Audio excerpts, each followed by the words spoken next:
En voyant la serveuse dessiner sur une serviette, le millionnaire est resté figé en découvrant le dessin.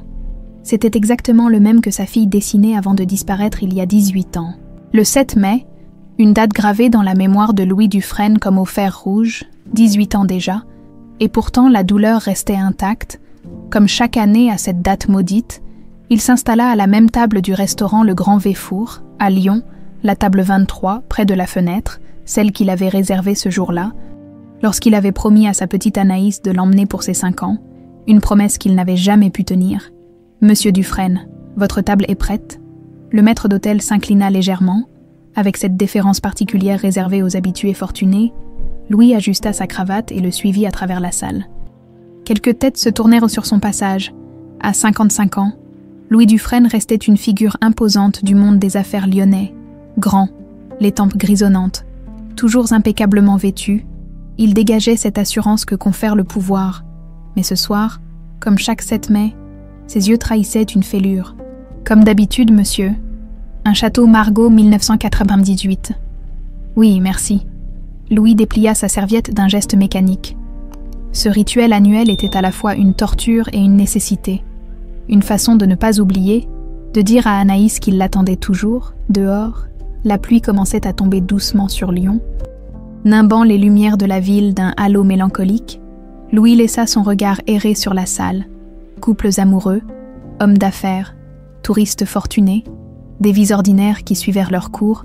C'est alors qu'il la remarqua, une jeune serveuse aux cheveux châtains, ramassée en chignon désordonné. 23, 24 ans peut-être. Elle évoluait entre les tables, avec une grâce naturelle, qui contrastait avec l'élégance étudiée des autres serveurs.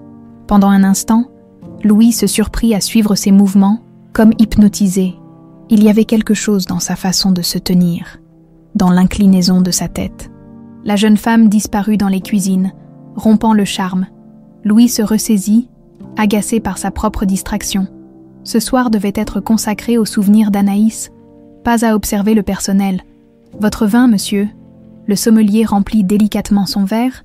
Louis le remercia d'un signe de tête et but une gorgée. Le liquide rubis déroula ses arômes complexes sur sa langue. C'était le vin préféré de sa défunte épouse, Catherine. Encore un fantôme à sa table ce soir. Romane Boulanger laissa échapper un soupir de soulagement en poussant les portes battantes de la cuisine. La salle était pleine ce soir, et les clients particulièrement exigeants. 6 mois qu'elle travaillait au Grand Véfour, et elle n'était toujours pas totalement à l'aise dans cet univers de luxe et de codes sociaux. Table 23, Romane, le client régulier. Marcel, le chef de rang, lui tendit un plateau avec une entrée soigneusement dressée. Romane jeta un coup d'œil à l'assiette. Une œuvre d'art minimaliste, quelques Saint-Jacques nacrés sur un lit de purée à l'encre de sèche. « Il est comment ce client ?» demanda-t-elle en réajustant son nœud papillon. « Riche, seul et triste », répondit Marcel avec un haussement d'épaule. « Comme beaucoup ici, mais lui, c'est différent. Et il vient toujours le même jour, s'assoit à la même table et commande le même vin. » Romane poussa la porte de la cuisine et repéra immédiatement l'homme en question, grand, distingué, le regard perdu dans le vague. Elle s'approcha et déposa délicatement l'assiette devant lui. « Vos Saint-Jacques. »« Monsieur !» L'homme leva les yeux et la regarda comme s'il la voyait vraiment pour la première fois. Un regard intense qui la mit étrangement mal à l'aise. Elle s'efforça de sourire professionnellement avant de s'éloigner. La soirée s'étirait, interminable. Louis jouait distraitement avec son téléphone. Faisant défiler des emails sans les lire, il consulta sa montre. 22h13, dans moins de 2 heures. Ce serait terminé. Ce jour maudit laisserait place à un autre, un peu moins douloureux. Il observa la salle, qui s'était progressivement vidée. Son regard s'arrêta à nouveau sur la jeune serveuse. Elle était assise dans un coin, probablement en pause. Ce qui attira son attention, ce fut le mouvement machinal de sa main sur un bout de papier. Elle dessinait, poussée par une curiosité qu'il ne s'expliquait pas.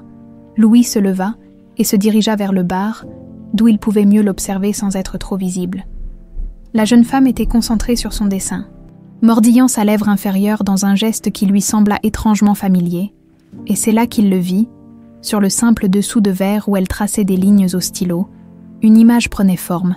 Une petite fille tenant la main d'un oiseau, tous deux flottant sous un croissant de lune, le monde de Louis Dufresne s'écroula.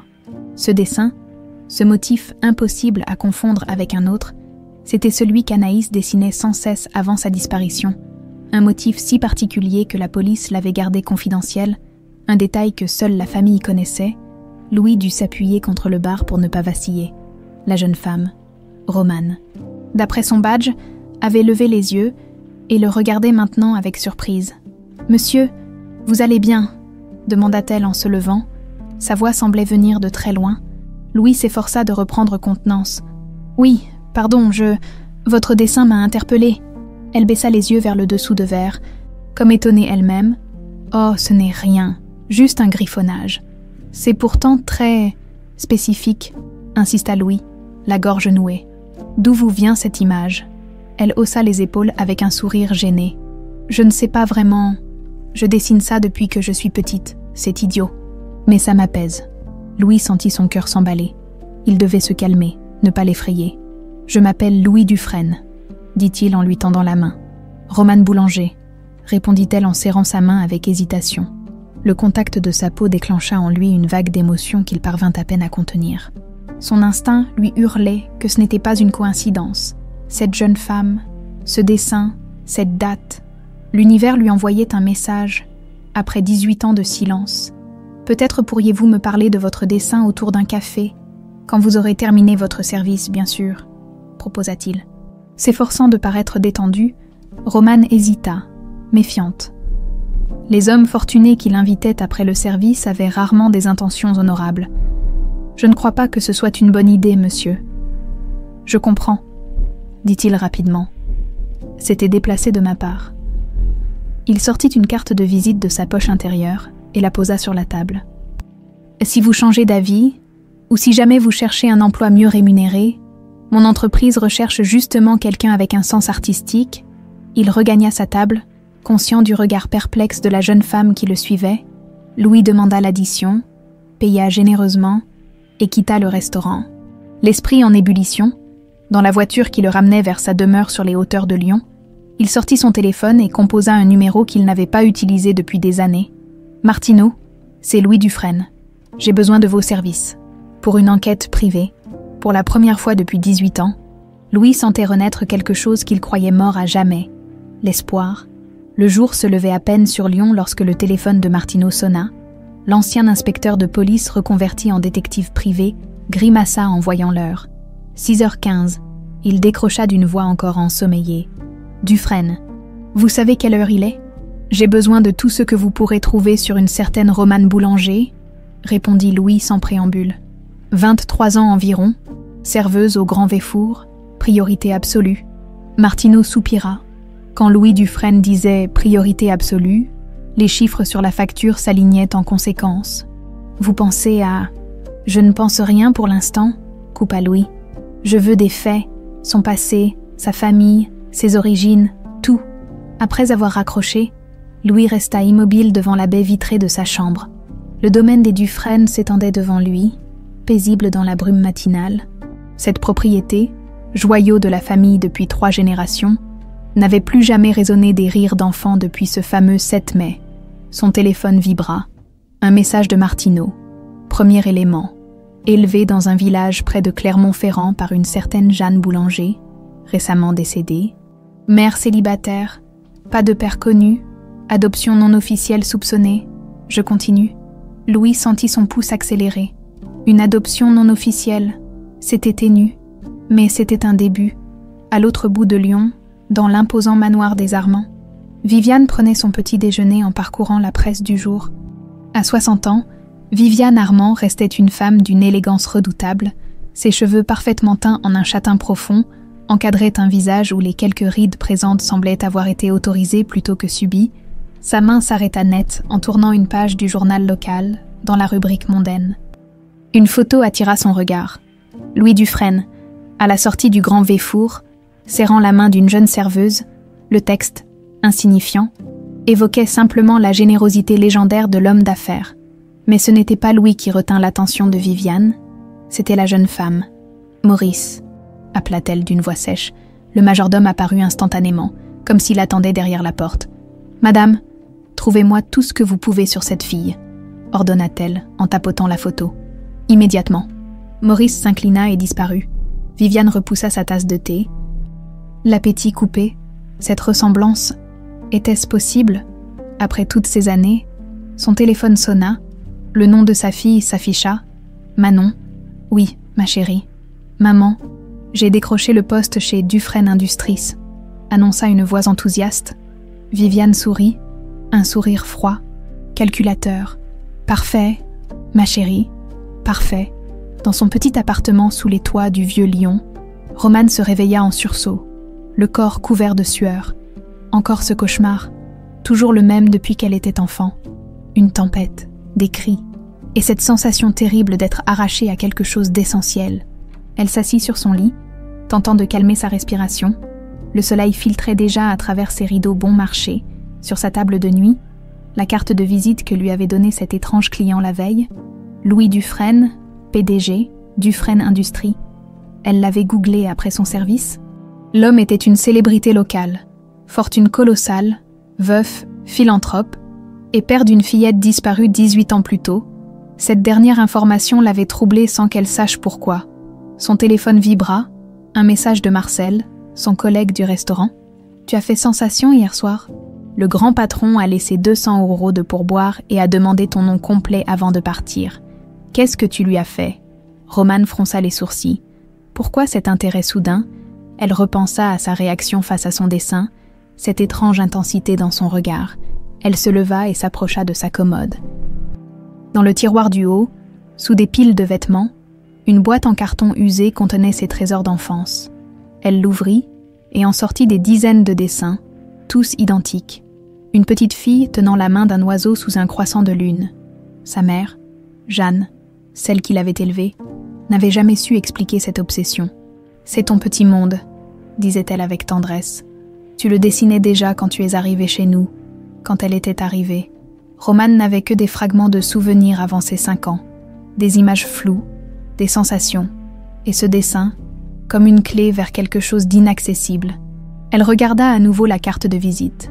Peut-être que cet homme savait quelque chose. Peut-être était-ce un signe. À 70 km de là, dans une modeste maison de campagne près de Bourg-en-Bresse, une femme âgée observait les informations locales sur sa tablette.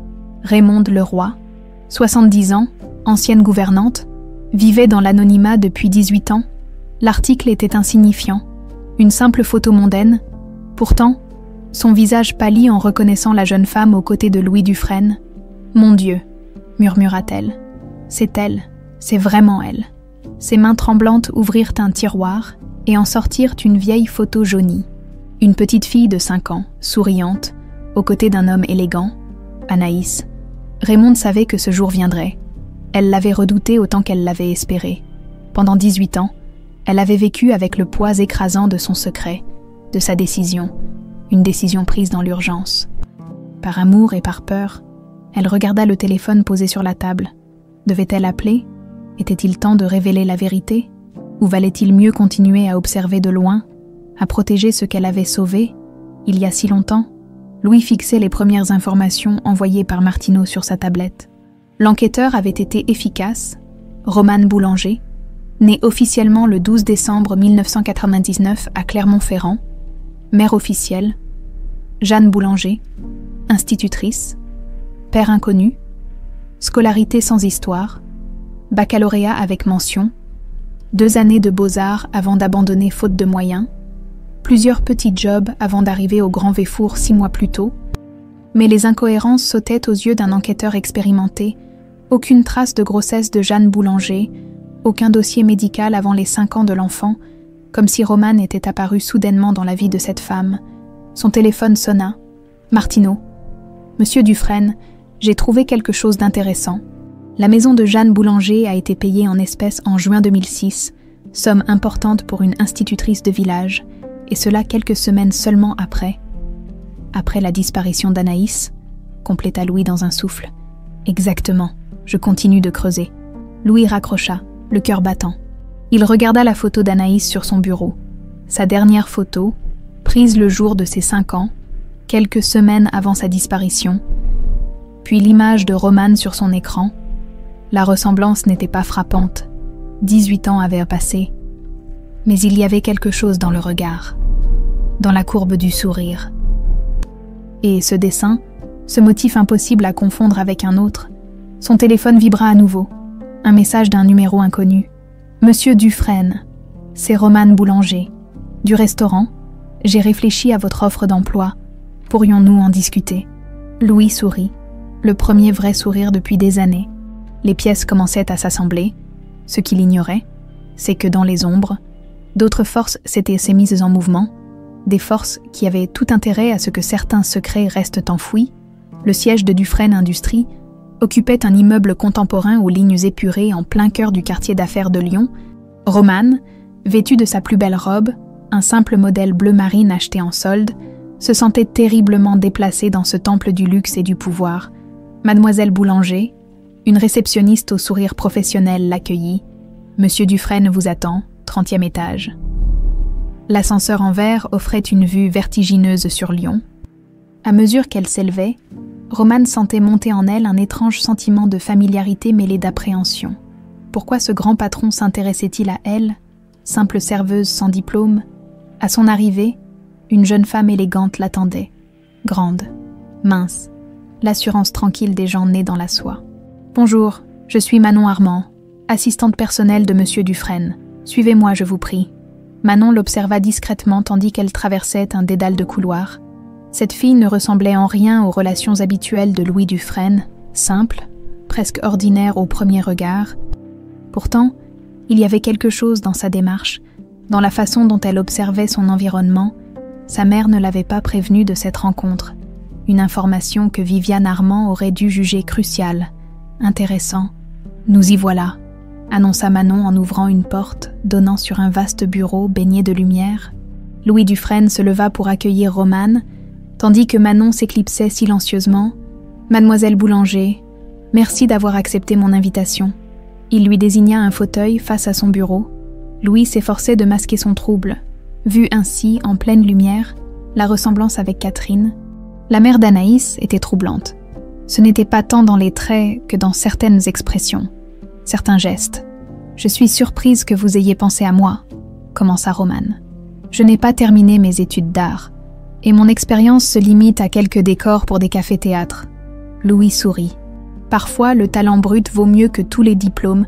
J'ai vu vos dessins, vous avez un style particulier. » Il sortit d'un tiroir un magazine d'architecture. « Nous rénovons l'aile ouest de notre siège pour en faire un espace créatif. J'aimerais que vous participiez à sa décoration. Un projet rémunéré. » « Bien entendu. » Romane feuilleta le magazine. Incrédule. L'opportunité semblait tomber du ciel. « Pourquoi moi ?» demanda-t-elle finalement, suivant son intuition. « Vous pourriez engager n'importe quel designer reconnu. » Louis apprécia sa franchise. Si c'était bien Anaïs face à lui, elle avait hérité de son intelligence vive. « Disons que j'ai eu un pressentiment. Votre dessin m'a touché. » Leurs regards se croisèrent. Et pendant un instant, quelque chose d'indéfinissable passa entre eux. Une connexion qui dépassait leur brève rencontre. « J'accepte, » dit Romane. Louis hocha la tête, satisfait. « Parfait. Manon vous montrera votre espace de travail et vous présentera à l'équipe. » Au moment où elle se levait, il ajouta, comme par hasard, « Au fait, ce dessin que vous faites, la petite fille avec l'oiseau, d'où vient-il exactement ?» Romane hésita. « Je ne sais pas vraiment. J'ai toujours dessiné ça, depuis aussi loin que je me souvienne. Ma mère disait que c'était mon petit monde secret. » Votre mère, elle vit toujours à Clermont-Ferrand. Elle est décédée il y a 3 mois, répondit Romane doucement. Cancer du pancréas. Louis exprima ses condoléances avec une sincérité qui la toucha. Il y avait quelque chose chez cet homme, une douleur familière, comme s'il connaissait intimement la perte. Pendant ce temps, dans un café en face de Dufresne Industries, un homme dans la trentaine observait l'entrée du bâtiment. Maxime Girard, costume impeccable et visage avenant, parlait au téléphone tout en surveillant les allées et venues. « Elle est entrée il y a 1 heure, » disait-il à voix basse. « Toujours pas ressortie. Continue de surveiller, » répondit la voix féminine à l'autre bout. « N'interviens pas encore. » Maxime raccrocha, commanda un autre café et reprit sa surveillance. Viviane Armand payait généreusement, mais elle était impitoyable en cas d'échec. Son téléphone vibra. Un message de sa patronne. « Contact direct autorisé, gagne sa confiance par tous les moyens nécessaires. Il sourit. Cette mission pourrait s'avérer plus plaisante que prévu. Et voici votre espace, annonça Manon, en ouvrant la porte d'un studio lumineux au 28e étage. Roman resta bouche bée. L'espace était magnifique. Grande fenêtre, matériel d'art professionnel, ordinateur dernière génération. C'est incroyable. Louis Dufresne ne fait jamais les choses à moitié, commenta Manon avec un léger sourire. Quand il s'intéresse à quelqu'un, il va jusqu'au bout. Quelque chose dans son ton alerta Roman. Vous travaillez pour lui depuis longtemps. 6 mois seulement, répondit Manon. Je suis nouvelle moi aussi. Elle s'approcha de la fenêtre, observant la ville en contrebas. Savez-vous pourquoi il vous a choisi ?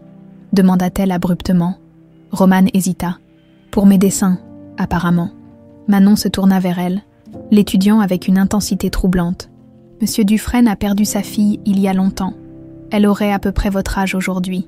Le cœur de Roman manqua un battement. Je sais, j'ai lu ça sur Internet, c'est tragique.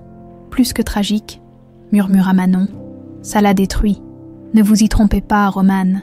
Si Louis Dufresne s'intéresse à vous, ce n'est jamais innocent. Sur ces paroles énigmatiques, elle quitta la pièce, laissant Roman troublé. Pourquoi cette mise en garde à peine voilée ? Elle est installée, annonça Manon en entrant dans le bureau de Louis. Merci Manon, vos impressions. Manon prit place face à lui. Elle semble authentique, pas le genre à dissimuler. Louis hocha la tête, pensif. Avez-vous remarqué quelque chose de particulier ? À part qu'elle vous ressemble étrangement quand vous réfléchissez, répondit Manon avec un léger sourire. Non, rien de particulier. Louis tressaillit imperceptiblement. Manon était trop observatrice pour son propre bien. Votre mère sait-elle que vous travaillez pour moi ? Demanda-t-il soudainement. Le visage de Manon se ferma instantanément. Ma vie personnelle ne regarde que moi, monsieur Dufresne. Bien sûr, pardonnez-moi. Le téléphone sonna. Louis décrocha. Écouta un moment, puis raccrocha, le visage grave. Un problème ? S'enquit Manon. Notre filiale de Marseille, des complications juridiques, je dois m'y rendre demain. Ce qu'il ne dit pas, c'est que son détective venait de l'informer qu'il avait besoin d'un échantillon d'ADN pour confirmer ses soupçons. En fin de journée, Roman quitta l'imposant bâtiment, l'esprit tourbillonnant d'impressions contradictoires, cette opportunité tombée du ciel, l'intérêt inexplicable de Louis Dufresne, les avertissements voilés de Manon. « Excusez-moi, vous avez fait tomber ça. » Elle se retourna. Un homme lui tendait son écharpe avec un sourire charmant. « Merci, » dit-elle en la récupérant. « Maxime Girard, » se présenta-t-il en lui tendant la main. « Vous travaillez chez Dufresne Industries. »« Premier jour, » admit Roman. « Ça mérite de fêter ça, un café, » proposa-t-il avec une spontanéité désarmante. Roman hésita. L'homme était séduisant, et son sourire semblait sincère. Après une journée aussi étrange, un peu de normalité était tentant. D'accord, mais juste un café. Ce qu'elle ignorait, c'est que chacun de ses mouvements était désormais observé, analysé, rapporté, par Maxime pour Viviane, par les hommes de Martineau pour Louis, et dans l'ombre, par quelqu'un d'autre, quelqu'un qui avait sacrifié 18 ans de sa vie pour protéger un secret qui menaçait maintenant d'éclater au grand jour. La petite maison semblait plus vide que dans ses souvenirs. Roman déposa sa valise dans l'entrée et laissa son regard errer sur les meubles familiers. Désormais figé dans une immobilité définitive, 3 mois que sa mère était partie. Et c'était la première fois qu'elle revenait dans ce village près de Clermont-Ferrand. « Tout va bien, mademoiselle ?» demanda le chauffeur de taxi qui l'avait déposé et portait maintenant ses bagages. « Oui, merci », répondit-elle machinalement, après avoir réglé la course. Roman resta seul dans ce qui avait été son foyer pendant 18 ans. La poussière s'était déposée partout, comme un voile grisâtre sur ses souvenirs d'enfance. Elle ouvrit les fenêtres pour chasser l'air confiné et se dirigea vers la cuisine. Le calendrier affichait encore mars. Le mois où Jeanne était partie, Louis lui avait accordé 1 semaine de congé pour régler les affaires de succession. Un geste étonnamment généreux, après seulement 10 jours de travail. « Prenez votre temps », avait-il dit. « Ce projet n'est pas urgent. » Son téléphone vibra. Un message de Maxime. « Tu es bien arrivé ? Ce village a l'air charmant sur les photos. Appelle-moi si tu as besoin de parler. » Roman sourit. Leur relation avait évolué rapidement après ce premier café. Maxime était drôle. Attentionnée, et d'une simplicité rafraîchissante après les tensions subtiles qu'elle ressentait chez Dufresne Industries, elle monta à l'étage, vers la chambre de sa mère. Tout était resté en l'état. Les médicaments sur la table de nuit, le livre encore ouvert, les lunettes posées dessus, un monde suspendu. Avec un soupir, elle commença à trier les affaires, séparant ce qu'elle garderait de ce qu'elle donnerait, au fond de l'armoire. Une boîte en carton attira son attention. Intriguée, elle la sortit et l'ouvrit. Des documents administratifs, principalement, l'acte de propriété de la maison, des factures anciennes, et un dossier marqué simplement « Romane ». Son cœur accéléra. Elle l'ouvrit avec précaution, à l'intérieur. Quelques papiers officiels, un certificat de naissance au nom de Romane Boulanger, né le 12 décembre 1999, à Clermont-Ferrand, mère, Jeanne Boulanger, père, inconnu, mais en examinant plus attentivement le document, quelque chose la troubla. Le papier semblait plus neuf que ses 23 ans supposés, et l'encre de la signature avait légèrement bavé, comme si le document avait été mouillé puis séché. Plus troublant encore, elle trouva une enveloppe contenant des liasses de billets anciens, datant d'avant l'euro, soigneusement comptés et notés, une fortune pour une simple institutrice de village. Au fond de la boîte, un petit carnet usé portait l'écriture de Jeanne, une sorte de journal. Romane l'ouvrit, le cœur battant. 12 juin 2006. R. S'est enfin endormie sans cauchemar. J'ai peur qu'elle n'oublie jamais ces images. Raymond dit que c'est mieux ainsi, que les souvenirs s'estomperont avec le temps. Mais ces dessins obsessionnels m'inquiètent. D'où viennent-ils? Que représentent-ils pour elle? Romane fronça les sourcils. Raymond, qui était cette personne que sa mère n'avait jamais mentionnée? Elle tourna quelques pages. 7 mai 2007. 1 an déjà, les recherches semblent avoir cessé. R. S'adapte bien à l'école du village. Personne ne pose de questions ici. L'argent nous permet de vivre confortablement, mais je craindrai toujours qu'il ne la retrouve. Les mains de Romane tremblaient maintenant. De qui sa mère avait-elle si peur? Qui aurait pu la retrouver? Elle continua sa lecture. De plus en plus troublée, les entrées étaient espacées, mais révélaient un schéma clair. Jeanne Boulanger n'était pas sa mère biologique. Elle l'avait accueillie en 2006, quand Romane avait environ 5 ans, dans des circonstances mystérieuses, impliquant une certaine Raymonde et une somme d'argent importante. Une phrase particulière la glaça. Parfois, je la regarde dormir, et je pense à ses véritables parents. Savent-ils qu'elle est en sécurité? Louis la cherche-t-il encore? Louis, comme Louis Dufresne. Était-ce possible? Un bruit soudain à l'étage inférieur la fit sursauter. Des pas. Quelqu'un venait d'entrer dans la maison. À Lyon, Louis Dufresne étudiait les derniers rapports de Martineau. Le détective avait découvert que Jeanne Boulanger avait effectué plusieurs retraits importants en espèces au cours des dernières années, toujours le même jour, le 7 mai, une date qui résonnait douloureusement pour Louis. Son téléphone sonna. « Martineau, du nouveau ?» demanda Louis. « Peut-être. J'ai retrouvé un ancien facteur du village. Il se souvient d'une femme qui rendait visite à Jeanne Boulanger chaque année. Il ne connaît pas son nom, mais sa description pourrait correspondre à... Raymond, compléta Louis dans un souffle. Comment le savez-vous? Intuition, mentit Louis. Continuez vos recherches. Il raccrocha, le cœur battant. Raymond Leroy, sa gouvernante, disparut le même jour qu'Anaïs, pendant 18 ans, il l'avait crue complice d'un enlèvement, peut-être même responsable. Mais si elle avait en réalité sauvé sa fille, de quoi?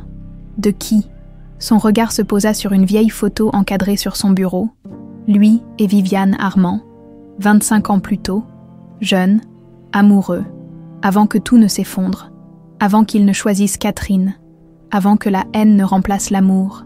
Dans un tiroir verrouillé de son bureau, un test ADN attendait, quelques cheveux de Romane, prélevés discrètement sur le dossier de sa chaise, une violation de sa vie privée qu'il justifiait par l'urgence de savoir.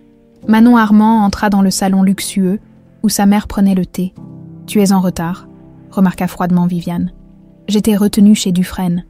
Une réunion importante. » Viviane fit signe à sa fille de s'asseoir. « Parle-moi de cette fille, Romane. » Manon choisit soigneusement ses mots. Elle est, ordinaire, à première vue, talentueuse. Certainement, Louis semble fasciné par elle.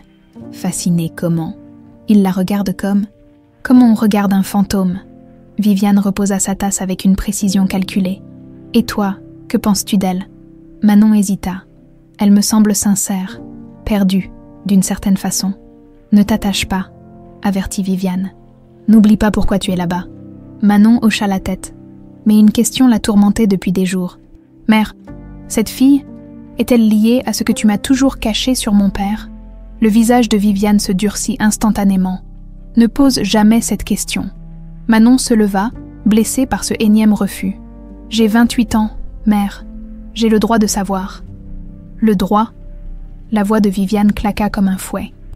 Les Armands ne parlent pas de droit, ma fille. Nous parlons de devoir.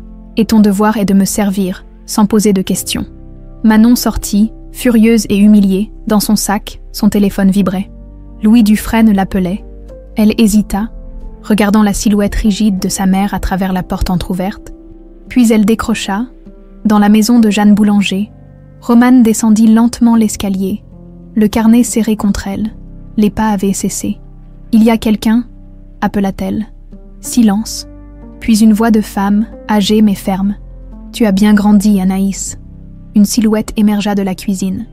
Une femme âgée, au dos droit malgré les années, au regard vif et intelligent. « Qui êtes-vous » demanda Romane, la gorge serrée. « Et je m'appelle Romane, pas Anaïs. » La vieille femme sourit tristement. « Je suis Raymonde. Et tu t'appelles bien Romane maintenant, c'est vrai. Mais tu étais Anaïs avant. » Anaïs Dufresne. Le carnet glissa des mains tremblantes de Romane. « C'est impossible. Je savais que tu reviendrais ici après la mort de Jeanne, » continua Raymonde. « Je savais que tu trouverais le carnet. Il est temps que tu connaisses la vérité. » Quelle vérité? Que ma vie entière est un mensonge. La voix de Romane montait dangereusement. Que l'homme qui m'a offert un travail est peut-être mon père. Louis t'a retrouvé. Le visage de Raymonde pâlit. C'est trop tôt. Beaucoup trop tôt. Trop tôt pourquoi? Cria presque Romane. Raymonde s'approcha, lui prit les mains. Les siennes étaient froides, mais fermes.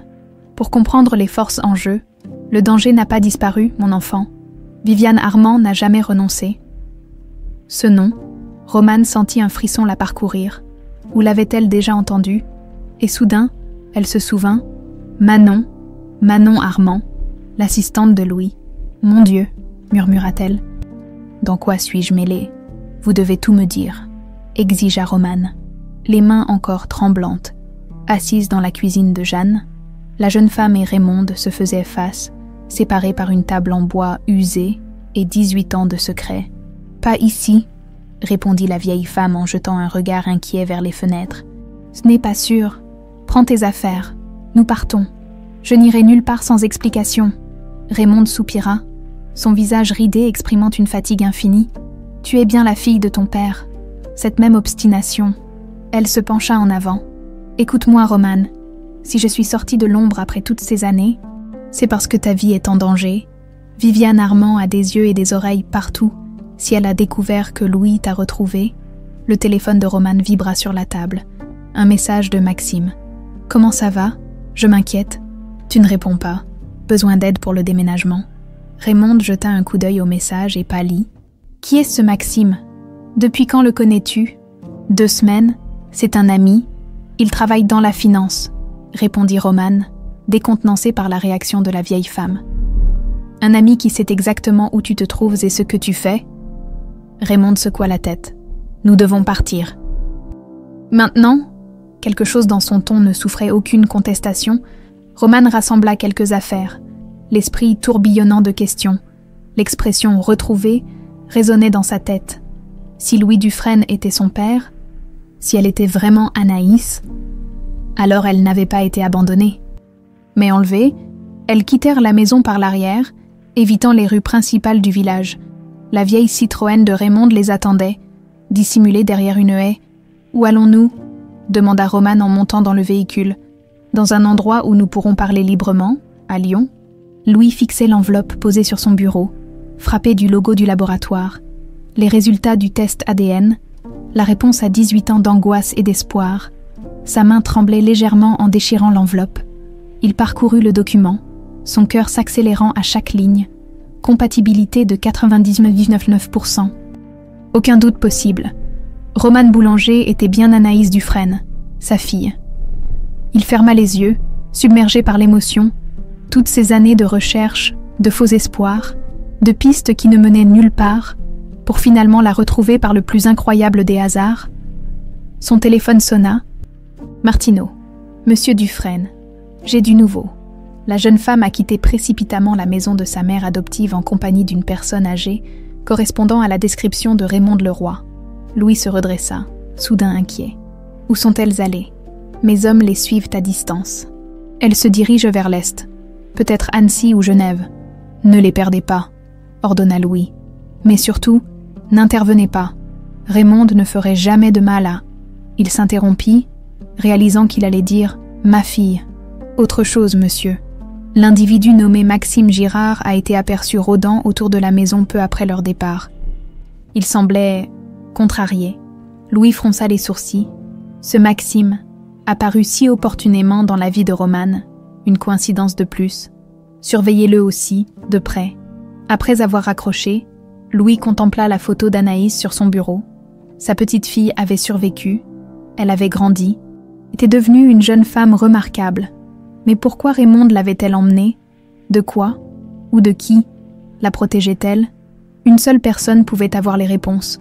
Une personne qu'il n'avait pas vue en face depuis 20 ans, Viviane Armand. « Ta mère n'est pas à la maison », annonça froidement le majordome des Armand, lorsque Manon se présenta à la porte du manoir familial. « Où est-elle ? Madame est partie pour une urgence. Elle a demandé que personne ne la dérange. » Manon fronça les sourcils. « Même pas moi. » Le majordome resta impassible. Les instructions étaient très claires, mademoiselle. Cette disparition soudaine, juste après leur conversation tendue, ce n'était pas un hasard. Quelque chose se préparait, et pour la première fois de sa vie, Viviane avait exclu sa fille de ses plans, de retour dans sa voiture. Manon hésita. D'un côté, sa loyauté envers sa mère, une loyauté forgée dans la crainte autant que dans l'amour. De l'autre, cette étrange connexion qu'elle ressentait envers Louis Dufresne. Un homme qu'elle était censée espionner mais qui la traitait avec un respect que sa propre mère ne lui avait jamais témoigné. Et puis il y avait Romane, cette fille simple et directe, aux antipodes du monde calculateur dans lequel Manon avait grandi. Sa décision prise, elle composa le numéro de Louis. Maxime faisait les 100 pas dans son appartement, furieux. Comment avait-il pu les perdre? Viviane serait impitoyable. Son téléphone sonna, en voyant le nom s'afficher. Il déglutit péniblement. « Madame Armand. »« Tu as échoué », constata simplement la voix glaciale. « Je peux les retrouver. Donnez-moi une chance de... Tu as compromis toute l'opération en te montrant trop empressé. Cette fille est plus intelligente que tu ne le pensais. » Maxime ferma les yeux. Il était piégé. S'il admettait que Romane avait commencé à signifier quelque chose pour lui, Viviane le détruirait. « Que dois-je faire ?» demanda-t-il finalement. « Retrouve-les par tous les moyens. » La ligne coupa. Maxime resta immobile un moment, puis se dirigea vers son armoire. Au fond, une mallette contenait un pistolet et des papiers d'identité alternatifs, des outils qu'il espérait ne jamais avoir à utiliser. Mais le problème, c'est qu'il n'était plus sûr pour qui il les utiliserait désormais. Dans un petit chalet isolé au bord du lac d'Annecy, Raymond alluma un feu dans la cheminée. La nuit tombait, enveloppant les montagnes environnantes d'un manteau d'obscurité. Romane regardait par la fenêtre, perdue dans ses pensées. Le test ADN que Louis avait fait faire confirmait tout. Elle était bien Anaïs Dufresne. « C'était notre refuge », expliqua Raymond en s'asseyant dans un fauteuil usé. « L'endroit où je t'ai amené cette nuit-là, avant de te confier à Jeanne. » « Pourquoi ?» La voix de Romane tremblait légèrement. « Pourquoi m'avoir enlevé à mon père ?» Raymond secoua la tête tristement. « Je ne t'ai pas enlevé, mon enfant. Je t'ai sauvé. » Elle sortit une vieille photographie de sa poche. Un jeune couple souriant devant un château. Louis et Viviane. Il y a 25 ans, ils s'aimaient passionnément, jusqu'à ce que Louis rencontre ta mère, Catherine. Romane prit la photo, étudiant ces visages du passé. L'homme était indéniablement Louis, plus jeune, plus insouciant. La femme, élégante, d'une beauté glaciale, avec quelque chose de familier dans le regard. Viviane ne l'a jamais pardonné, continua Raymond. Quand elle a appris que Catherine était enceinte, sa jalousie s'est transformée en haine pure. J'étais la gouvernante des Dufresne à l'époque. J'ai assisté à tout. Et ma mère, Catherine, morte en te donnant naissance. Louise était dévastée. Mais il t'adorait. Tu étais tout pour lui. Romane sentit les larmes lui monter aux yeux. Toute sa vie, elle avait cru être abandonnée, indésirée. Alors, pourquoi m'avoir emmenée? Raymonde prit une profonde inspiration. Cette nuit-là, le 7 mai, j'ai surpris une conversation entre Viviane et un homme qu'elle avait engagé. Ils planifièrent de t'enlever, pas pour demander une rançon. Les Armands sont aussi riches que les Dufresne. Mais par vengeance pure, pour te faire disparaître à jamais. Romane frissonna. C'est monstrueux. Je n'avais pas le temps de prévenir Louis, qui était en voyage d'affaires. J'ai fait la seule chose possible. Je t'ai prise avant eux et je t'ai cachée. Mais pourquoi ne pas avoir contacté mon père après? Le visage de Raymonde s'assombrit. J'ai essayé, une fois, 6 mois après, mais les Armands avaient des espions partout. L'homme que j'avais chargé de porter un message à Louis a été retrouvé mort le lendemain. Elle se leva péniblement et prit les mains de Romane dans les siennes. Je sais que tu dois me haïr pour t'avoir privé de ton père, mais je n'avais pas le choix. Romane secoua la tête, dépassée par ces révélations. Je ne vous hais pas. Je ne sais plus quoi penser. Un bruit à l'extérieur les fit sursauter. Des phares de voiture balayèrent brièvement la fenêtre avant de s'éteindre. « Ils nous ont retrouvés », murmura Raymonde. Soudain alerte. « Qui ? Je ne sais pas, mais nous ne pouvons pas prendre de risques. » Elle ouvrit un tiroir et en sortit une vieille arme. « Par l'arrière, vite !» Le cœur battant, Romane suivit Raymonde vers l'arrière du chalet.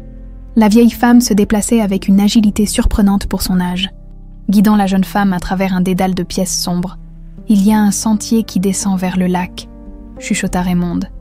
« Si nous pouvons l'atteindre, nous... » La porte d'entrée vola en éclats, les figeant sur place. Des pas lourds résonnèrent dans l'entrée. « Raymonde le roi !» appela une voix masculine. « Je sais que vous êtes là, avec la fille. » Romane jeta un regard paniqué à Raymonde, qui porta un doigt à ses lèvres, lui intimant le silence. Elle lui fit signe de se cacher derrière une armoire massive, puis s'avança lentement vers l'entrée, son arme dissimulée dans les plis de sa jupe. « Maxime Girard », dit calmement Raymonde en reconnaissant l'intrus. Ou devrais-je plutôt dire, le chien de garde de Viviane Armand. Maxime se tenait au milieu du salon, un pistolet à la main. Son regard habituellement charmeur était devenu froid, calculateur. Où est-elle ? Partie. Tu arrives trop tard. Il s'approcha, menaçant. Ne me mens pas, vieille femme. J'ai vu 2 silhouettes à la fenêtre.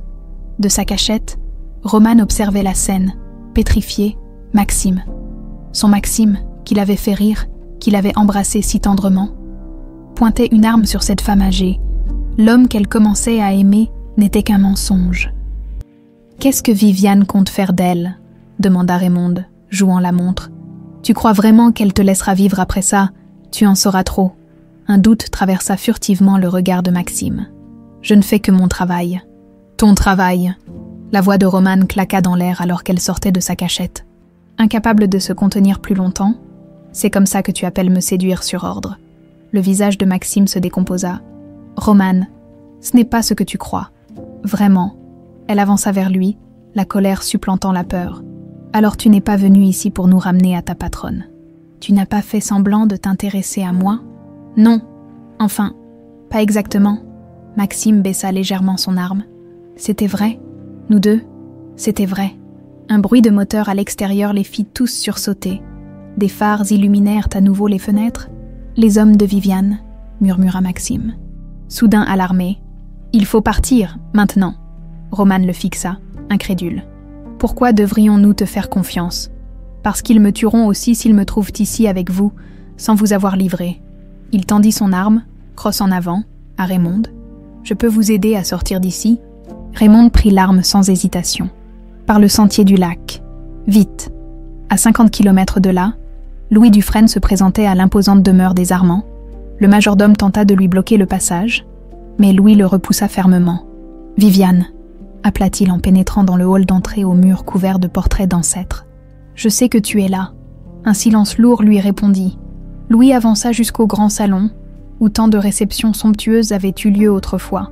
L'endroit n'avait guère changé en 20 ans. Toujours ces mêmes tapisseries précieuses, ces meubles d'époque, cette atmosphère suffocante de richesse ancienne. « Louis Dufresne », dit une voix glaciale derrière lui. Quelle surprise! Il se retourna. Viviane se tenait dans l'embrasure d'une porte, magnifique et terrible dans sa robe noire. Le temps l'avait à peine touchée. Quelques rides au coin des yeux, quelques fils argentés dans sa chevelure sombre. « Où est-elle » demanda Louis sans préambule. « Qui donc » Un sourire vaguement amusé flottait sur les lèvres de Viviane. « Ma fille, Anaïs. » Quelque chose vacilla dans le regard de Viviane. Surprise, inquiétude, mais elle se reprit aussitôt.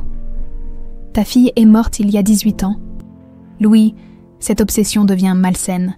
Louis s'approcha d'elle, menaçant. « Ne joue pas avec moi, je sais tout, j'ai les résultats ADN. Romane Boulanger est Anaïs. » Le masque de Viviane se fissura légèrement. « C'est impossible. Et je sais aussi que tu la voulais, que tu as engagé des hommes pour l'enlever cette nuit-là. » Quelles absurdités! Viviane laissa échapper un rire forcé. « Pourquoi aurais-je fait une chose pareille? Par vengeance, parce que j'ai choisi Catherine, parce que tu ne supportais pas l'idée que j'ai un enfant avec elle. » Viviane le dévisagea longuement, puis se dirigea vers un cabinet en bois précieux. Elle en sortit une carafe de cognac et s'en servit un verre, sans en proposer à Louis. « Tu m'as brisé, Louis, » dit-elle finalement, la voix étrangement calme. « Tu m'as abandonné quand j'étais... » Elle s'interrompit brusquement, comme si elle en avait trop dit. « Quand tu étais quoi, Viviane ?» Leurs regards se croisèrent, chargés de décennies de non-dits. « Ça n'a plus d'importance, » trancha-t-elle. « Le passé est le passé. » Le téléphone de Louis vibra, un message de Martineau.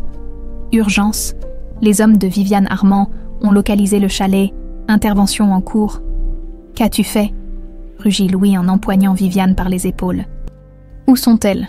Pour la première fois, il vit de la peur dans les yeux de Viviane. « Je ne contrôle pas ces hommes, Louis. Ils ont leur propre méthode. Qui sont-ils? Dis-moi où se trouve le chalet. »« Le lac d'Annecy, » murmura Viviane, soudain pâle.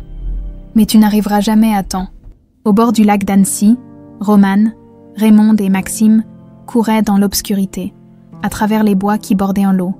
Derrière eux, des voix et des faisceaux de lampes torches indiquaient que leurs poursuivants se rapprochaient. « Il y a une cabane de pêcheurs plus loin, » haleta Raymond, avec une barque.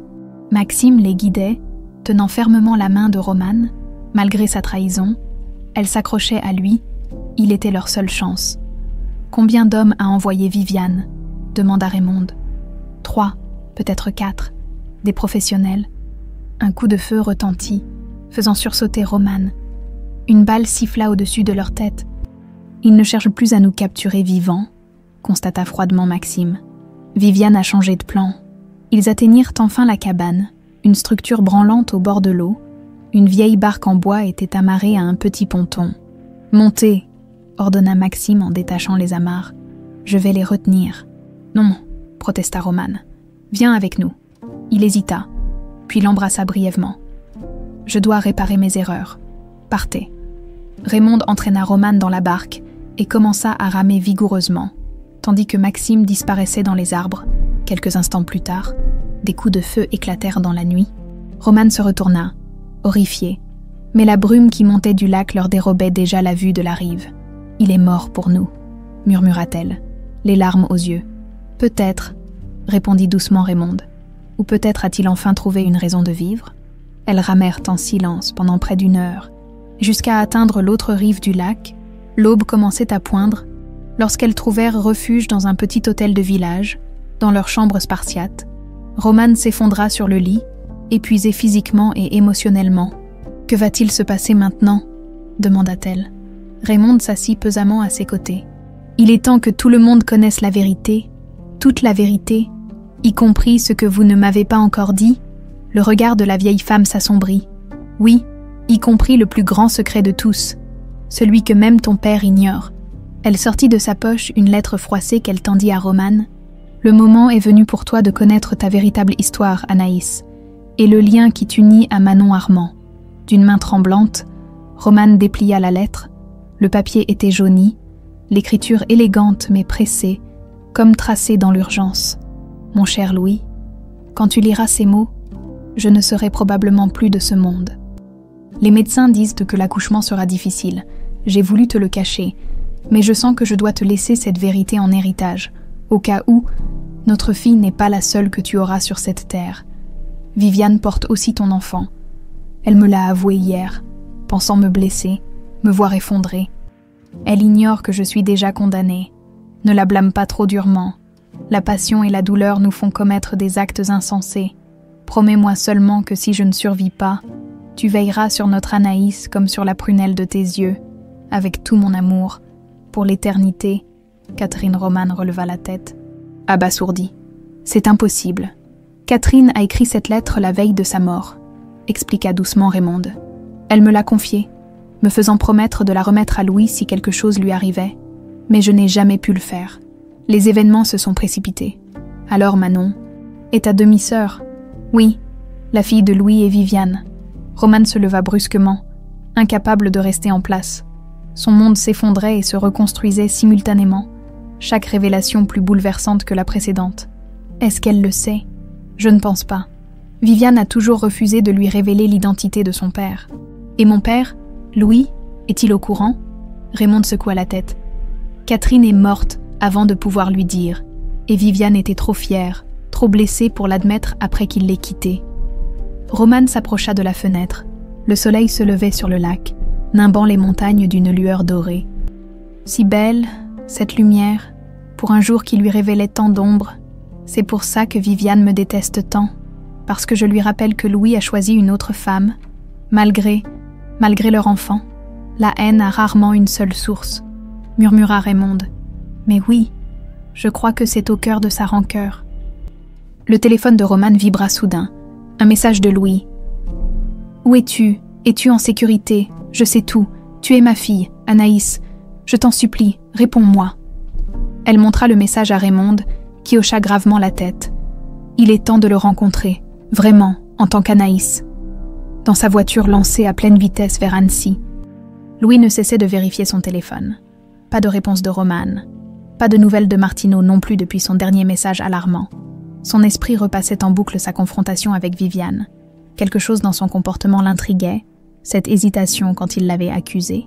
Cette phrase interrompue, « Tu m'as abandonné quand j'étais » Quand elle était quoi? Le téléphone sonna enfin. Louis décrocha immédiatement. Anaïs. Un silence. Puis, « Je m'appelle Roman ». La voix était hésitante, presque brisée. « Pardonne-moi », dit rapidement Louis. « Roman, es-tu en sécurité ?»« Oui, nous sommes, à l'abri. » Les hommes de Viviane. « Je ne sais pas, il y a eu des coups de feu. Maxime est resté pour les retenir. » Louis sentit son cœur se serrer. Ce Maxime qu'il avait soupçonné semblait avoir finalement choisi son camp. « J'arrive, » dit-il fermement. « Donne-moi votre position exacte. »« Je serai là dans 1 heure. » Après que Roman lui eut indiqué un petit hôtel près du lac, Louis raccrocha et appuya plus fort sur l'accélérateur. Sa fille l'attendait. 18 ans de séparation allaient reprendre fin. Manon arpentait nerveusement le bureau de Louis chez Dufresne Industries. Elle avait pris une décision qui changerait sa vie à jamais. Trahir sa mère depuis des années, elle étouffait sous l'autorité écrasante de Viviane, sans jamais oser se rebeller vraiment.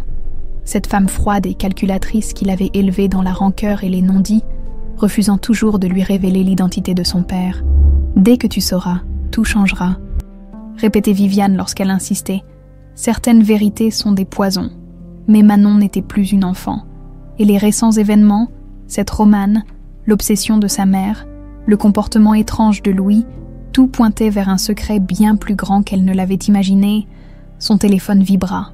Un message de sa mère. « Où es-tu? Rentre immédiatement. » Elle l'ignora. Au lieu de cela, elle ouvrit l'ordinateur de Louis, étant son assistante. Elle connaissait ses mots de passe, ce qu'elle cherchait exactement. Elle n'en était pas sûre. Des indices, des réponses. Dans un dossier protégé, elle trouva des documents sur Roman Boulanger, photos, rapports de détective, et finalement, un test ADN. Le document était sans ambiguïté. Roman Boulanger était biologiquement la fille de Louis Dufresne. « Oh mon Dieu !» murmura Manon. « C'est elle, c'est Anaïs. » Soudain, tout prenait sens. L'obsession de sa mère, sa haine envers les Dufresne, l'intérêt immédiat de Louis pour cette serveuse, mais un détail la troublait encore. Pourquoi sa mère avait-elle une telle soif de vengeance, au point de vouloir kidnapper l'enfant de son ex-amant 18 ans plus tôt, La simple jalousie ne pouvait expliquer une telle haine. Elle fouilla plus profondément dans l'ordinateur et tomba sur un vieux dossier, presque oublié dans un recoin du disque dur, des photos anciennes, Louis et Viviane, jeunes, amoureux, sa mère souriante, radieuse même, une version d'elle que Manon n'avait jamais connue, et puis, une image la figea sur place. Louis et Viviane ensemble. Et elle, visiblement enceinte, Manon fixa l'écran. Pétrifiée, les dates correspondaient. Elle était née 9 mois après la rupture de Louis et Viviane. Quelques semaines avant Anaïs, la vérité la frappa avec la force d'un ouragan. Louis Dufresne n'était pas seulement le père d'Anaïs, il était aussi le sien. La rencontre eut lieu dans une petite chambre d'hôtel aux rideaux défraîchis. Quand Louis frappa à la porte, Romane sentit son cœur s'emballer. Raymonde lui serra brièvement l'épaule en signe d'encouragement. « Entre », dit-elle simplement. La porte s'ouvrit. Louis se tenait là, le visage marqué par l'angoisse et l'espoir. Leurs regards se croisèrent, et pendant un instant, le temps sembla suspendu. « Anaïs », murmura-t-il. Ce simple mot contenait tant d'émotions que Romane sentit des larmes lui monter aux yeux. Pendant 18 ans, elle avait cru être abandonnée, non désirée, et voilà qu'elle découvrait un père qui n'avait jamais cessé de la chercher. « Je ne sais pas si je suis Anaïs », dit-elle doucement. « Je suis Romane depuis si longtemps. » Louis s'avança, hésitant. « Tu peux être qui tu veux. Le nom n'a pas d'importance. Tu es ma fille. » Sans un mot de plus, il ouvrit les bras. Romane s'y précipita, submergée par un sentiment de reconnaissance qu'elle n'avait jamais éprouvé auparavant. Comme si une pièce manquante de son être venait enfin de retrouver sa place, Raymonde observait la scène, les larmes aux yeux, son long exil, sa vie de mensonges et de craintes perpétuelles. Tout cela trouvait enfin son sens dans ces retrouvailles. Lorsqu'ils se séparèrent enfin, Louis se tourna vers elle. « Raymonde, après toutes ces années, j'ai fait ce que je devais faire, Louis, pour la protéger. Je sais. » Il lui prit les mains. « Et je ne pourrai jamais assez te remercier. » Romane s'éclaircit la gorge. « Il y a autre chose que tu dois savoir, Louis. Quelque chose que Raymonde m'a révélé ce matin. » Elle lui tendit la lettre de Catherine. Cette vérité qui reliait leur destin d'une façon que personne n'aurait pu imaginer. Louis la lut lentement, son visage passant de la confusion à l'incrédulité, puis à un mélange complexe d'émotions. « Manon, » murmura-t-il, « Manon est ma fille. Ta fille avec Viviane, » confirma Raymonde. Catherine l'a découvert juste avant sa mort. Louis s'assit lourdement sur le lit, l'esprit tourbillonnant de révélations. Sa vie entière prenait un nouveau sens, cruel et miraculeux à la fois. « Alors nous sommes sœurs, » dit doucement Romane. « Demi-sœurs, et elle ne le sait probablement pas, » ajouta Louis. Viviane ne lui a jamais dit qui était son père. Son téléphone sonna soudain, interrompant ce moment chargé d'émotions. Louis fronça les sourcils en voyant le nom de l'appelant. « C'est Manon, » dit-il, surpris. Il décrocha, mit le haut-parleur. « Louis, » dit la voix tendue de Manon. « Il faut qu'on parle. Je sais tout. Pour Romane, pour moi. Je sais que tu es mon père. » Un silence stupéfait emplit la pièce. « Et mère vient de partir pour Annecy, » ajouta Manon, la voix tremblante. Avec des hommes armés, elle a juré que cette fois, personne ne l'empêcherait d'en finir. Le ciel s'assombrissait rapidement au-dessus du lac d'Annecy. Des nuages menaçants s'amoncelaient, présage d'un violent orage. Louis raccrocha après avoir donné des instructions précises à Manon. « Il faut partir.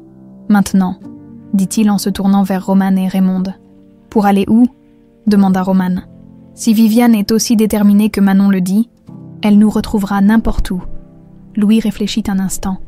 Il est temps d'arrêter de fuir. Un endroit s'impose. Un lieu où tout a commencé. La maison Dufresne, comprit immédiatement Raymonde. Là où Anaïs a disparu. Romane frissonna, retournée dans cette maison dont elle n'avait aucun souvenir conscient. Mais qui était pourtant son foyer d'origine. « Es-tu sûr que c'est prudent ?» demanda-t-elle. « Non, » admit Louis. « Mais c'est nécessaire. Cette histoire a commencé il y a 18 ans dans cette maison. C'est là qu'elle doit se terminer. » Alors qu'ils quittaient à l'hôtel sous les premiers grondements du tonnerre. Aucun d'eux ne remarqua la silhouette qui les observait depuis une voiture garée à distance. Maxime, le visage tuméfié mais bien vivant, suivant chacun de leurs mouvements d'un regard indéchiffrable. 2 heures plus tard, Leur voiture s'engageait dans l'allée sinueuse menant au domaine des Dufresne. Sur les hauteurs de Lyon, la pluie tombait maintenant à torrents, transformant le paysage en un tableau mouvant aux teintes de gris et de noir. Pour Romane, la première vision de la demeure familiale fut saisissante. Un imposant manoir de pierre blonde, aux nombreuses fenêtres et tourelles, entouré d'un parc luxuriant désormais fouetté par la tempête. « C'est immense », murmura-t-elle. « Trop grand pour un homme seul », répondit Louis avec un sourire triste. « Je n'ai jamais voulu déménager. C'était comme abandonner l'espoir de te retrouver un jour. » Ils entrèrent rapidement dans la maison pour échapper au déluge. L'intérieur était aussi impressionnant que l'extérieur. Au plafond, escalier monumental, œuvre d'art ancienne et moderne harmonieusement mêlées. Romane avança lentement dans le hall, touchant les meubles du bout des doigts, comme pour tenter de réveiller des souvenirs enfouis. « Rien ne me semble familier », dit-elle avec une pointe de déception. « Tu étais si jeune ?» Il la rassura Raymonde. « Les souvenirs viendront peut-être avec le temps. » Un éclair illumina soudain la pièce, suivi presque immédiatement d'un coup de tonnerre assourdissant. Les lumières vacillèrent, puis s'éteignirent complètement. « Le générateur de secours devrait se mettre en marche », dit Louis en se dirigeant vers une armoire d'où il sortit plusieurs lampes torches. Il en distribua à chacun, puis consulta sa montre. « Manon devrait arriver dans moins d'1 heure. Et Viviane, nous serons prêts », affirma Raymonde avec une détermination qui rappelait son rôle de protectrice pendant toutes ces années. Louis hocha la tête, puis se tourna vers Romane. « Veux-tu voir ta chambre ? Elle est restée exactement comme tu l'as laissée. » Romane sentit son cœur s'accélérer. « Oui, s'il te plaît. » Ils montèrent le grand escalier en silence, Louis en tête, éclairant leur chemin de sa lampe torche. Au 2e étage, il s'arrêta devant une porte peinte en blanc. Décorée de petites étoiles dorées, sa main hésita sur la poignée. « J'ai gardé cette pièce fermée pendant des années.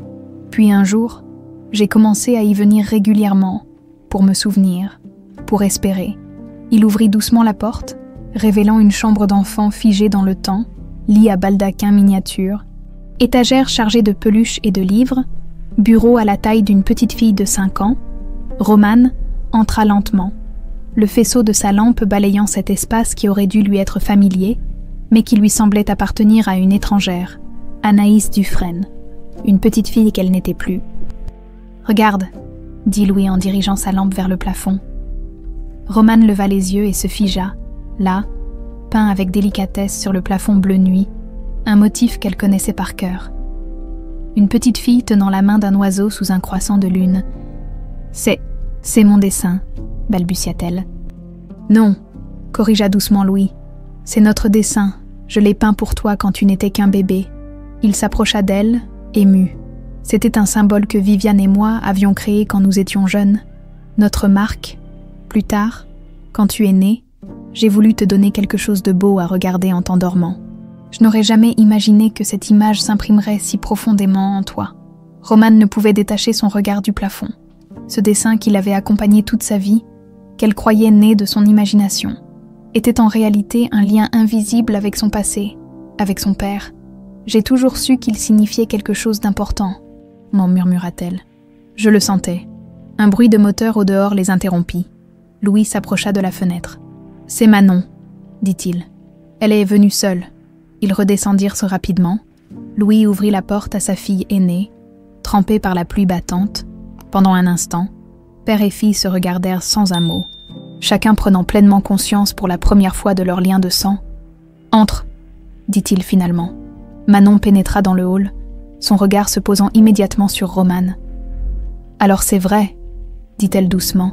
« Tu es bien Anaïs, ma sœur. » La tension était palpable, tant d'émotions non exprimées, tant de questions sans réponse. « Demi-sœur techniquement », précisa Romane avec un sourire hésitant. « Mais oui, il semblerait que nous partagions le même père. » Manon se tourna vers Louis, ses yeux brillants de larmes contenues. « Pourquoi ne m'as-tu jamais cherché ?» demanda-t-elle d'une voix brisée. « Tu as passé 18 ans à chercher Anaïs, mais tu n'as jamais... » « Je ne savais pas, Manon, » l'interrompit Louis, bouleversé. « Ta mère ne m'a jamais dit qu'elle était enceinte. Je l'ai appris aujourd'hui, en même temps que toi. » Manon secoua la tête, incrédule. Toute ma vie, elle a refusé de me dire qui était mon père. Toute ma vie, j'ai grandi dans le secret et la rancœur. Et maintenant, un nouvel éclair illumina la pièce. révélant leurs visages tendus dans une clarté crue et momentanée. « Nous aurons le temps pour tout cela, » intervint Raymond. « Mais d'abord, nous devons nous préparer. Viviane ne tardera pas. » Comme pour confirmer ses paroles, le téléphone de Manon vibra. « C'est elle, » dit-elle après avoir consulté l'écran. « Elle arrive, avec 2 hommes. » Les 4 occupants de la maison échangèrent des regards graves. Le moment de vérité approchait. « Je dois vous prévenir, » ajouta Manon. « Elle n'est pas dans son état normal. Je ne l'ai jamais vue aussi, déterminée, presque dérangée. La culpabilité et la haine peuvent détruire même les esprits les plus forts, » murmura Raymond. « Et Viviane porte ce fardeau depuis bien trop longtemps. » Louis prit une décision. « Romane, Manon, montez à l'étage. Cachez-vous dans la chambre d'Anaïs et verrouillez la porte. Raymond et moi allons l'affronter. » « Non, » protesta fermement Romane. « Je ne me cacherai pas. Cette histoire me concerne aussi, nous concerne tous. » « Elle a raison, » approuva Manon. « Il est temps que nous affrontions cette vérité ensemble, en famille. » Louis les observa toutes les 2, ses filles. Si différentes et pourtant unies dans leur détermination, il hocha lentement la tête. Ensemble alors. À cet instant précis, les phares d'une voiture balayèrent les fenêtres du salon, des portières claquèrent, suivies de pas précipités sur les graviers, la sonnette retentit, lancinante et impérieuse. Couvrant momentanément le rugissement de la tempête qui faisait rage au dehors, Viviane Armand était arrivée. Louis ouvrit la porte, affrontant la tempête, et Viviane en même temps, elle se tenait là, magnifique et terrible, ses cheveux trempés plaqués sur son visage, ses yeux brillants d'une détermination féroce. Derrière elle, 2 hommes au regard dur patientaient sous la pluie battante. « Viviane, » dit simplement Louis. « Où est-elle » demanda-t-elle sans préambule. « Je sais qu'elle est ici. »« Elle. Laquelle » répliqua Louis. « Ta fille ou la mienne, ou devrais-je dire, nos filles ?» Une lueur de surprise traversa le regard de Viviane. « Alors tu sais, entre, » proposa Louis. « Seul, tes hommes peuvent t'attendre dehors. » Viviane hésita, puis fit un geste sec à ses sbires qui reculèrent vers la voiture. Elle pénétra dans le hall, ruisselante d'eau et de fureur contenue. Son regard balaya rapidement la pièce, s'arrêtant net en voyant Romane et Manon côte à côte. « Manon » siffla-t-elle. « Traîtresse. »« Non, mère » répondit calmement la jeune femme. « Je cherche simplement la vérité, comme nous tous. » Viviane s'avança, ignorant les autres pour se concentrer sur Romane. « Te voilà donc, Anaïs Dufresne, le précieux trésor perdu de Louis, sa fille adorée. » Sa voix était chargée d'amertume, mais aussi d'autre chose, une émotion plus complexe, presque douloureuse. « Et vous êtes Viviane Armand, » répondit Romane sans se laisser intimider. « La femme qui voulait m'enlever quand j'avais 5 ans et qui a envoyé des hommes armés contre moi il y a quelques heures à peine. Tu ne comprends rien, petite fille. »« Alors expliquez-moi, » défia Romane. « Expliquez-nous à tous pourquoi vous avez passé 18 ans à cultiver une telle haine. » Un éclair particulièrement violent illumina la pièce, suivi d'un coup de tonnerre assourdissant qui sembla ébranler la maison jusqu'à ses fondations. Dans cette lumière crue, le visage de Viviane apparut soudain plus vulnérable, plus humain. « Je n'ai jamais voulu te faire de mal, » dit-elle finalement, surprenant tout le monde. « Pas vraiment. Je voulais juste te prendre, t'emmener loin, pour que Manon et sa sœur, pour que tu grandisses en sachant que ton père avait 2 filles, pas une seule. » Elle se tourna vers Louis, des larmes brillant dans ses yeux. « Tu ne m'as pas seulement abandonné, Louis. Tu as abandonné notre enfant à naître. Tu n'as même pas attendu de savoir. » Louis s'approcha lentement d'elle. « Tu ne m'as rien dit, Viviane. » « Pourquoi ? Par fierté, par colère. Parce que tu avais choisi Catherine et que je te haïssais pour ça. » Elle eut un rire amer. « Et puis Catherine est morte, et tu as reporté tout ton amour sur votre fille, tandis que moi, j'élevais seule l'enfant que tu n'avais jamais voulu connaître. » Manon s'avança, tremblante d'émotion. « Mais pourquoi ne pas m'avoir dit la vérité à moi ? Pourquoi toutes ces années de silence ? Pour te protéger, » répondit Viviane. « De la douleur, de l'abandon, pour que tu ne te sentes jamais comme je me suis sentie. » Romane observait cette femme qu'elle avait appris à craindre, voyant maintenant en elle une autre victime de cette tragédie. « C'est pour ça que vous vouliez m'enlever, pour réunir 2 sœurs qui s'ignoraient. Au début, oui, un plan fou, né de la jalousie et du désespoir. » Viviane secoua la tête. « Mais Raymond m'a devancée, et au fil des années, la vengeance est devenue Une obsession, une raison de vivre. Elle se tourna alors vers Raymonde, qui était restée silencieuse dans un coin. « Tu avais raison, Raymonde, de la protéger, de moi, de ma folie. » Un nouveau silence s'installa, seulement troublé par le rugissement de la tempête à l'extérieur. Les révélations de Viviane avaient changé l'atmosphère dans la pièce. La tension était toujours présente. Mais la haine commençait à céder la place à quelque chose de plus complexe. La compréhension.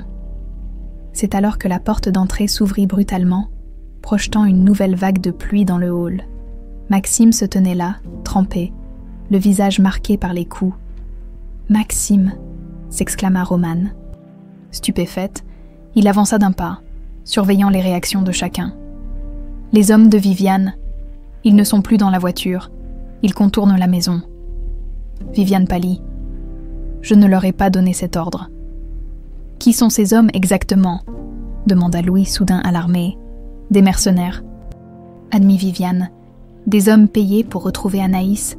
Je leur ai dit que je voulais juste parler. Mais ils ont leur propre agenda maintenant, compléta Maxime. Vous leur avez promis une fortune, Viviane. Ils ne partiront pas sans elle, ou sans Anaïs. Romane sentit un frisson de peur la parcourir. L'idée que ces hommes puissent l'enlever, après tout ce qu'elle venait de découvrir, après avoir enfin retrouvé son vrai père, « Nous devons sortir d'ici », déclara Louis en se dirigeant vers une porte au fond du hall. « Il y a un passage secret menant aux caves, puis au parc. »« Non », intervint Viviane, avec une détermination nouvelle, « assez de fuites, assez de secrets. » Elle se tourna vers Maxime. « Combien sont-ils ?»« 2, armés. » Viviane hocha la tête, puis se dirigea vers la porte d'entrée. « Ce sont mes hommes. C'est à moi de les arrêter. »« Mère, non !» s'écria Manon, terrifiée. Mais Viviane lui adressa un sourire étrangement serein. « C'est à moi de réparer mes erreurs, ma fille. » Avant que quiconque puisse l'arrêter, elle s'élança sous la pluie battante. Louis voulut la suivre, mais au même moment, une silhouette apparut à la fenêtre du salon. Un homme armé, à terre. Cria Maxime en se jetant sur Romane pour la protéger. Une détonation retentit, couvrant momentanément le fracas de la tempête. Une vitre explosa, puis un cri au dehors. Les secondes qui suivirent furent chaotiques. D'autres coups de feu, des cris, le hurlement du vent dans les arbres du parc. Puis un silence soudain. Inquiétant, Louis fut le premier à se relever, se précipitant vers la porte. Les autres le suivirent, malgré ses protestations. Dans l'allée, sous la pluie diluvienne, Viviane gisait sur le gravier, une tache sombre s'élargissant sur sa poitrine. À quelques mètres d'elle, l'un des mercenaires était étendu. Immobile, de l'autre, aucune trace. « Viviane !» hurla Louis en s'agenouillant à ses côtés. Elle ouvrit faiblement les yeux, un léger sourire aux lèvres malgré la douleur évidente. « Tu vois, j'ai fait quelque chose de bien finalement. » Manon s'effondra près de sa mère, secouée de sanglots. « Pourquoi ?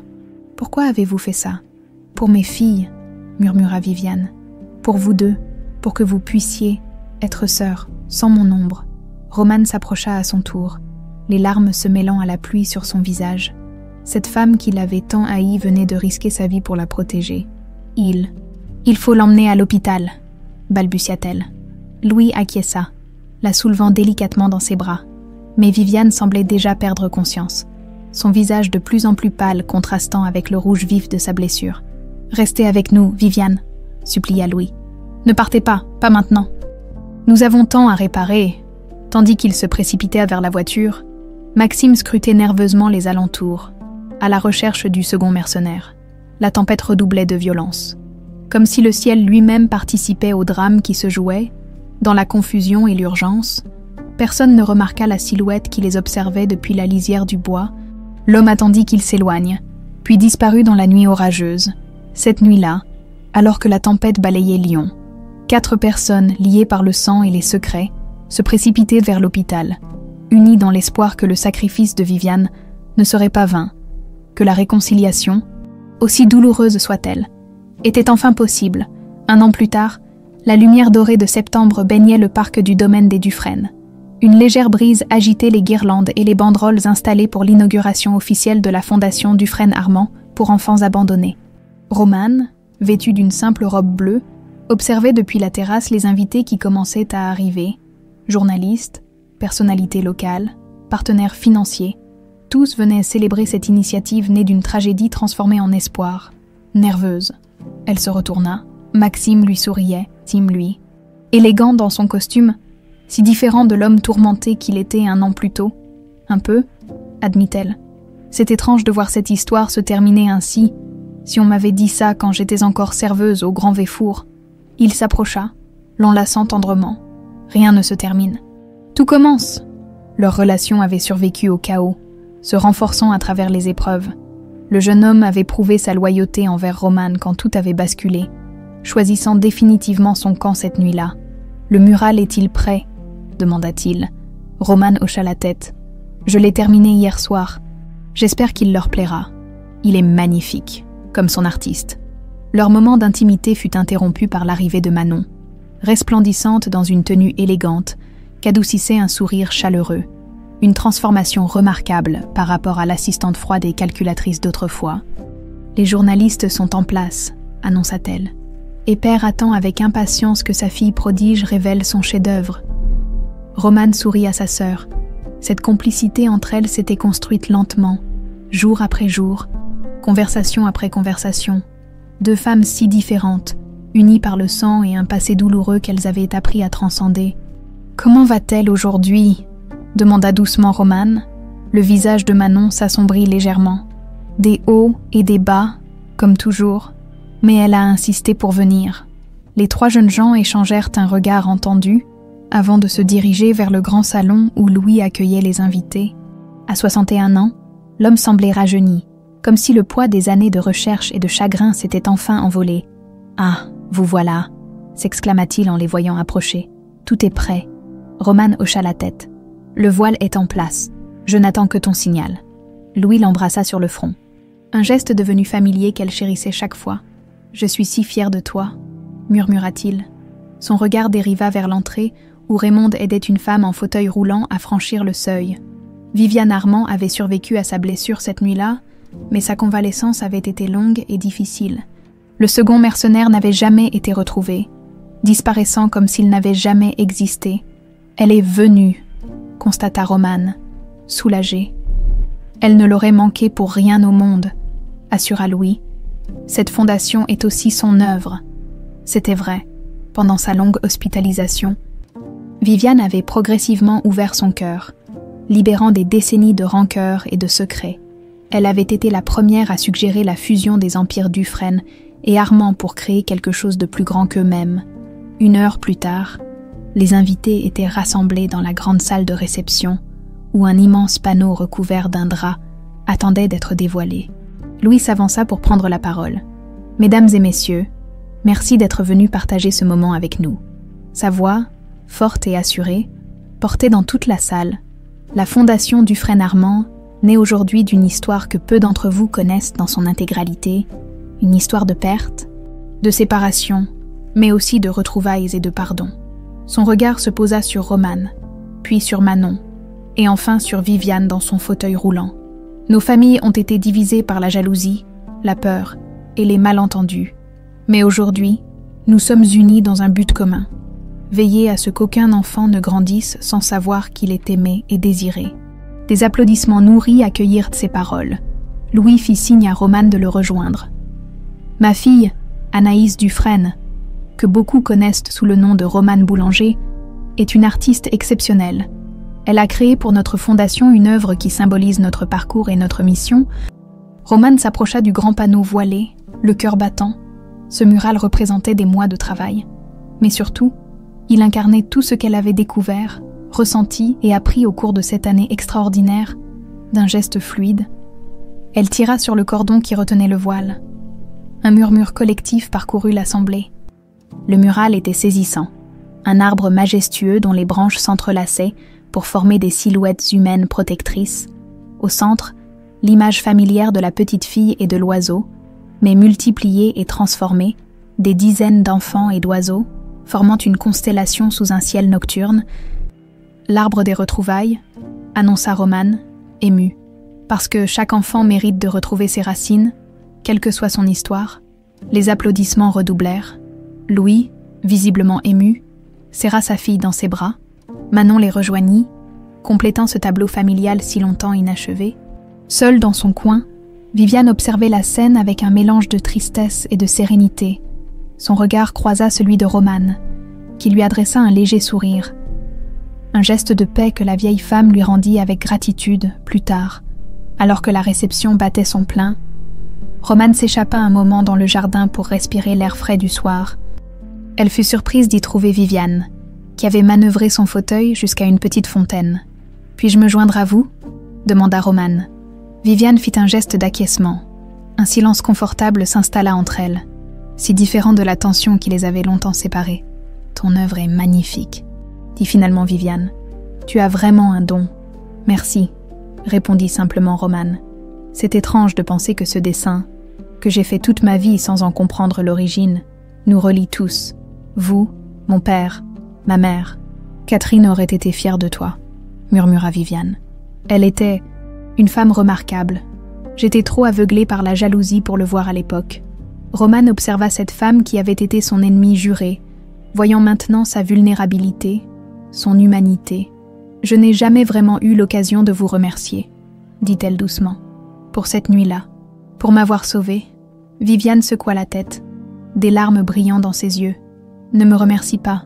J'ai gâché 18 ans de vos vies à tous. Un moment de courage ne peut pas effacer cela. Peut-être pas l'effacer, » concéda Romane. « Mais nous pouvons construire quelque chose de nouveau sur ces ruines.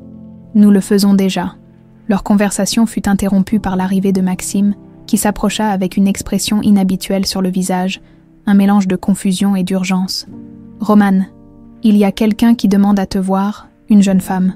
Elle refuse de donner son nom, mais elle dit qu'elle doit absolument te parler. À toi et à Manon. »« Une journaliste ?»